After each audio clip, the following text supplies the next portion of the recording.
Hi friends, நம்ம விஜய் மல்லி ஸ்டோரியில் வந்து பார்த்திங்க அப்படின்னா மல்லியை வந்து சந்தோஷப்படுற விதத்தில் வந்து விஜய் ஒரு வார்த்தை சொல்கிறாரு.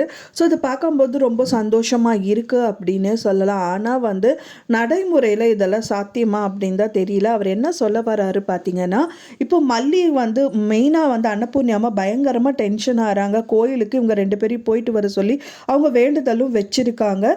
ஸோ அவங்க விஜய் கிட்ட வந்துட்டு இப்போ வந்து பார்த்திங்கன்னா அவங்க ஒய்ஃபுக்கு ஊட்டி விட்டதுக்கப்புறம் வெளியில் வரும்போது மல்லி வந்து விஜயை பார்த்து பேசுகிறாங்க. ஸோ இந்த மாதிரி வந்துட்டு அவங்க அன்னபூர்ணி அம்மா கோயிலுக்காக வந்து போயிட்டு வர சொல்லியிருக்காங்க. ஏதோ வேண்டுதல் வச்சுருக்காங்களாமா.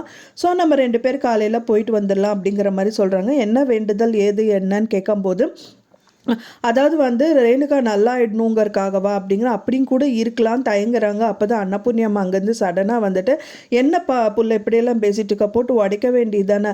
ஒன்றும் இல்லைம்மா பிள்ளை, 2 பேர் வந்து நாளைக்கு கோயிலுக்கு போயிட்டு வந்துடுங்க. காரணம் என்னன்னா, நான் வந்து நீங்கள் 2 பேருக்கும் நல்ல விதமாக கல்யாணம் ஆகணும் அப்படின்னு சொல்லி சாமிக்கிட்ட வேண்டியிருந்தேன். நல்ல விதமாக கல்யாணம் ஆயிடுச்சு. ஆனாலும் என்ன அப்படிங்கிற மாதிரி ஒரு மாதிரி தான் விரத்தியில் பேசுகிறாங்க.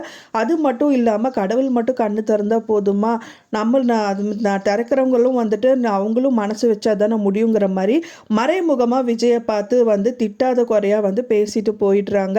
அதுக்கப்புறமா மல்லிகிட்ட பர்சனலாக அவர் வந்து பேசிட்டு இருக்காரு. அப்போதான் சொல்கிறாங்க, ஸோ இதுக்கு ஒரு சொல்யூஷன் நாளைக்கு கிடச்சிரும். அவங்க வந்து ரேணுகா கொண்டு போயிட்டு அவங்க அப்பா ஆனால் கதிரேஷன் கிட்டேயே நான் ஒப்படைச்சிடலான் இருக்கேன் அப்படிங்கிற மாதிரி சொல்கிறாரு. ஸோ இன்றைக்கே அவர் இருந்திருந்தான்னா நான் வந்து கொண்டு போய் விட்டுருப்பேன், ஆனால் அவர் ஊரில் இல்லை அப்படிங்கிற மாதிரி சொல்கிறாரு. என்னங்க ஏங்க இப்படி எல்லாம் பேசுகிறீங்க அப்படிங்கிற மாதிரி வந்து மல்லி சொல்கிறாங்க. அதுக்கு வந்து விஜய் சொல்கிறாரு, இல்லை மல்லி, நான் எதுக்காக அப்படி சொல்கிறேன் அப்படின்னா வந்துட்டு, இப்போ மெயினாக அவருக்கு வேண்டியது அவங்க பொண்ணை வந்து நான் கொலை பண்ணிட்டேன் அப்படிங்கிற மாதிரி தான் அவர் வந்து என் மேலே ரொம்ப வெறுப்பாக இருக்கார். ஆனால் அவங்க பொண்ணு உயிரோடு இருக்கா அப்படிங்கும்போது கண்டிப்பாக அவர் கூல் ஆகிடுவார். கூல் ஆகிறது மட்டும் இல்லாமல் அவங்க பொண்ணை வந்து கூடி விரைவில் அவரே சரிப்படுத்திடுவார், என்கிட்ட அனுப்ப மாட்டார் அப்படிங்கிற மாதிரி தான் சொல்லிட்டு இருக்காங்க. ஆனால் இந்த விஷயங்கள் பண்ணதே கதிரேஷன் தான் அப்படின்னு தெரிய வந்துச்சுன்னா என்ன ஆகும்னு தெரியல.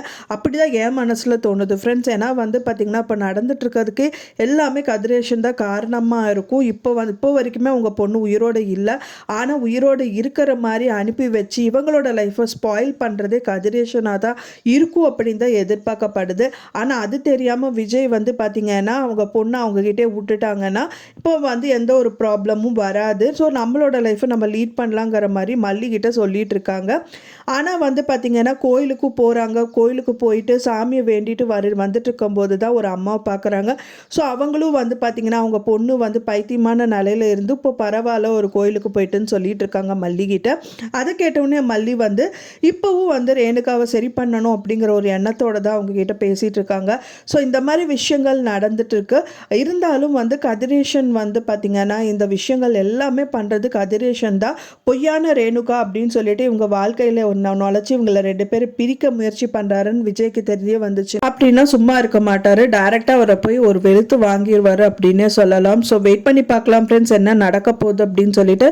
நீங்கள் என்ன நினைக்கிறீங்க அப்படின்னு சொல்லிட்டு உங்களோட கருத்துக்களை மறக்காமல் எனக்கு கமெண்ட்ல ஷேர் பண்ணுங்கள். நான் சொன்ன தகவல் உங்களுக்கு பிடிச்சிருந்தா ஃப்ரெண்ட்ஸ் மறக்காமல் லைக் பண்ணுங்கள், ஷேர் பண்ணுங்கள், கமெண்ட் பண்ணுங்கள், சப்ஸ்கிரைப் பண்ணுங்கள். மேலும் இன்னொரு மல்லி சீரியல் அப்டேட்டோட நெக்ஸ்ட் மீட் பண்ணுறேன். தேங்க்ஸ் ஃபார் வாட்சிங் மை வீடியோ ஃப்ரெண்ட்ஸ். நெக்ஸ்ட் வீடியோவில் பார்க்கலாம்.